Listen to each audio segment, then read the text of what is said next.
On August 2nd, 216 BC, Hannibal won his greatest victory near the town of Cannae in southern Italy. By day's end, his outnumbered mercenaries had destroyed the majority of the largest army Rome had ever put to field, marking this as one of the bloodiest military encounters ever fought. For the Romans, Cannae became the benchmark by which subsequent defeats were measured. It would not be surpassed for another 600 years.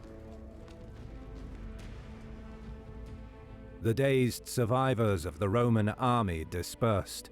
Varro resurfaced in Venusia in charge of as little as 70 horsemen who escaped the pursuing Numidians. In Canusium, a certain 19-year-old tribune by the name of Publius Scipio, together with 3 other tribunes, gathered a larger group of some 3,000 men.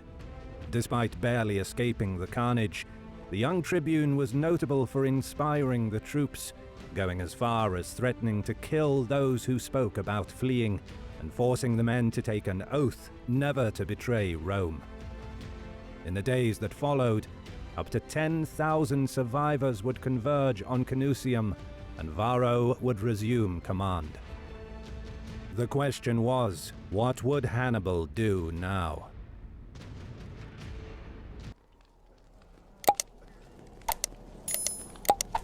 A day after the battle, the Carthaginians were still plundering the 2 enemy camps, taking 19,300 prisoners.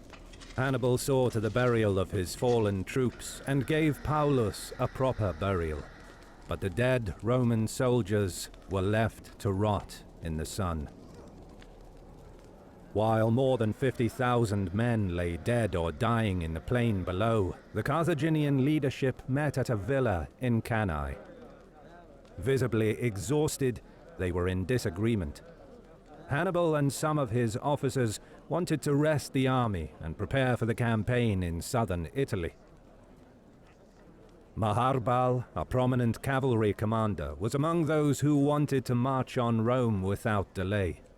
Proclaiming, perhaps enthusiastically, that he would lead the Numidians to the capital in 5 days, he protested to Hannibal, "Truly the gods do not give everything to the same man.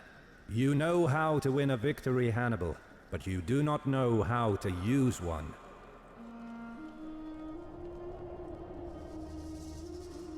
Whether or not these words were truly spoken, the reality was that Rome was 400 kilometers away. Another long march after a grueling campaign had just ended would be disastrous. Furthermore, the Senate adopted emergency measures to raise 4 legions in the coming weeks. Criminals, slaves, and boys as young as 16 or 17 were conscripted. While insufficient for a pitched battle, these troops would be enough to man the walls of Rome. Praetor Marcus Claudius Marcellus, previously tasked with reinforcing Sicily, was now sent to bolster the confidence of allies in Campania and wait for the wreck of the army of Cannae to join him.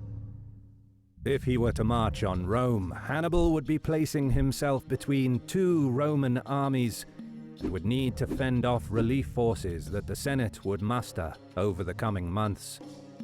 To overcome the enemy's vast manpower, Hannibal had hoped for reinforcements from Iberia, but thus far the Scipio brothers had kept Hasdrubal at bay. Worse, Carthaginian Senate's planning and logistics left much to be desired. Troops in Spain and Italy were mostly paid by the Barcid family silver. Very little financial support came from Carthage itself thus far. This disjointed system was detrimental to the war effort and in stark contrast to the better organized Roman Senate that strived to secure funding and logistical support for its army and navy in all theaters.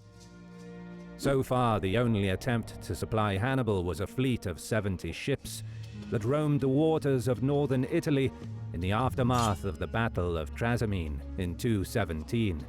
But lack of coordination prevented them from making contact, and many of these ships had since been captured near the port of Cosa. Confronted by these problems, Hannibal knew that despite his ability to outwit and surprise his opponents, his army would not endure the many corrosive years in the field without reinforcements and logistical support. The decision not to march on Rome was sound. While the situation in southern Italy remained uncertain, another Roman army advanced north to punish the tribes of Cisalpine Gaul for siding with Hannibal. The expedition was launched just days after the main army went on its way to Cannae, as part of the Senate's plan to destroy all enemies in the Italian peninsula in one massive counterattack. Commanded by Lucius Postumius Albinus, the Romans marched through the Silva Litana forest, some 120 kilometers northwest of Ariminum. Albinus was a Roman politician and a veteran general. By now a man in his late 50s, he spent the last 10 years in retirement, but was recalled into service during this time of crisis. He was given 2 legions and had recruited allied troops, mustering a 25,000-strong army. With reports of enemy presence further north, Albinus expected to confront the tribesmen in the Po Valley. But the main Boii force was much closer. They secured the perimeter along the enemy's line of march. The Gauls had cut into the trees in such a way that they would remain standing without assistance, but would topple over if given a slight shove. As the column advanced further along the woodland road, the tribesmen pushed the trees onto the enemy. The trees fell on each other and crashed onto the road from both sides, killing Roman soldiers and horses and destroying equipment. Most of Albinus's men died under the weight of the tree trunks and thick branches. The Boii waiting in the forest moved in on the panicked survivors. Roman resistance was fiercest in the vanguard, but elsewhere the encounter became a one-sided slaughter. Albinus fought to avoid capture, but was killed and decapitated. According to legend, his head was later taken to a Boii sacred temple, where the skin was scraped off and the bare skull was covered with gold. It was used as a cup for drinking by the tribe's high priest. A contingent of Roman veterans at the head of the column tried to escape across a river, but were captured by the Boii, who had already taken the bridge over it. Very few Roman prisoners were taken. The Boii also took a vast amount of loot, with the Roman goods handily concentrated along the forest road. Of the 25,000 Romans, only 10 men survived the battle.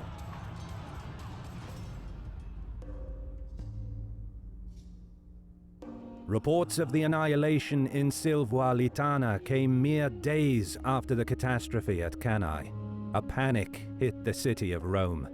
The Senate ordered aediles to patrol the streets, open shops, and disperse any sign of defeatism. However, all offensive operations against the Gauls were suspended indefinitely. Varro was now sent to levy new troops for the defense of Picenum and Etruria, where he would remain in command of up to 2 legions and an equal number of allied troops for several years. Across the Mediterranean, in Iberia, the Romans fared better.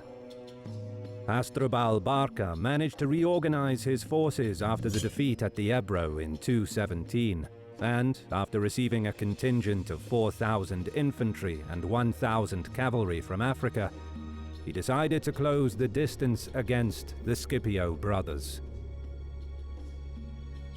But some of the officers that he punished and imprisoned for cowardice after the Ebro debacle had escaped back to their homes among the Tertessian people. They instigated a revolt and captured the city of Asqua, which held a large Carthaginian depot for grain and other supplies. Reluctantly, Hasdrubal had to move south and abandon plans to advance across the Ebro in 216. All reports suggested that the uprising had the potential for spreading beyond the Tartessi territory.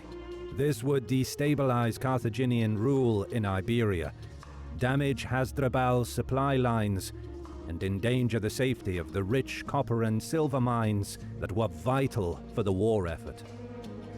Hasdrubal met Calbo in battle and made short work of the rebel army, despite their large numbers. Around this time, he received news of the victory at Cannae and was ordered by the Carthaginian Senate to march his army to Italy as soon as he could. But he was now too far south, and his army needed rest. Most he could do is reach the Ebro River before the onset of winter, but it was too late to campaign against the Romans. For the older Scipios, this was a window of opportunity they would not miss.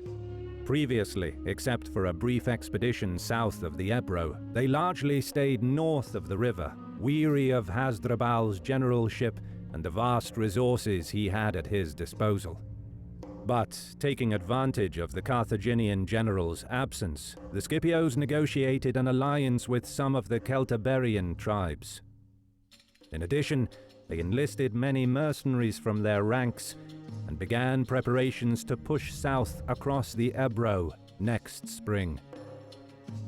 Back in southern Italy, a Macedonian delegation was heading towards the Italian coast. Upon hearing of Hannibal's victory at Cannae, Philip V of Macedon wanted to propose an alliance with the Carthaginian general. His ambassadors joined Hannibal at his camp. The negotiations would drag on until next summer. And the situation in Italy would change dramatically over the coming months.